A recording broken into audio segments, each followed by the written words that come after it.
Today, 23rd August 2025, I am standing with Professor Dr. Mrinal Kanti Das, who is a very tall face in cardiology. Especially, he has been the past president of Cardiological Society of India. He is doing a lot of academic work, academic activity, taking lectures all over the world. I have the privilege to be here during the Sky program, which is in Bombay in Hotel Marriott Sahar, and I'll be happy to have him.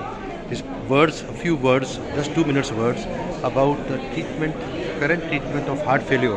Heart failure is a condition where the heart functioning, the efficiency of the heart goes down, and these patients are actually having a limited life. And the best what we can do from the horse's mouth, Dr. Mrinal Kanti Das. Thank you, Dr. Gupta, for your question. In fact, heart failure is more dangerous. Heart failure is more dangerous than even cancer. Many people don't know this, but this is the fact.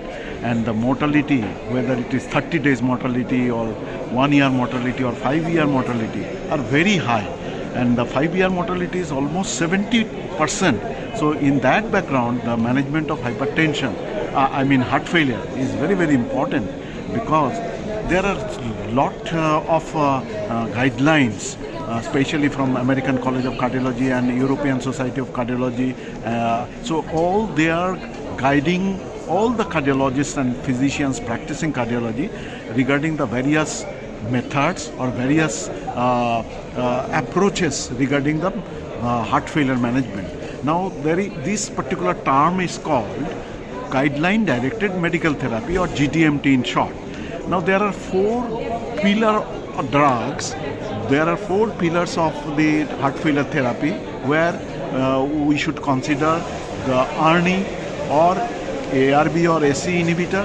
Then along with that, beta blocker. Third is the MRA, and fourth is the SGLT2 inhibitors after initial stabilization of the heart failure with the diuretic, where we give the diuretic in volume overloaded patients.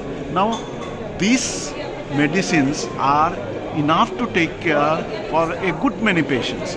But even after that, there may be residual heart failure where you can have to use the other drugs like vericiguat, then ivabradine, then you may take the help of the CRT or CRTD therapy, that is a device therapy.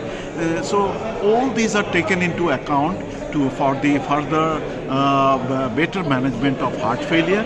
And if someone really follows the guideline and give the combination of the drugs, whether it is a smaller dose or not, if you give all the drugs, then the chance of the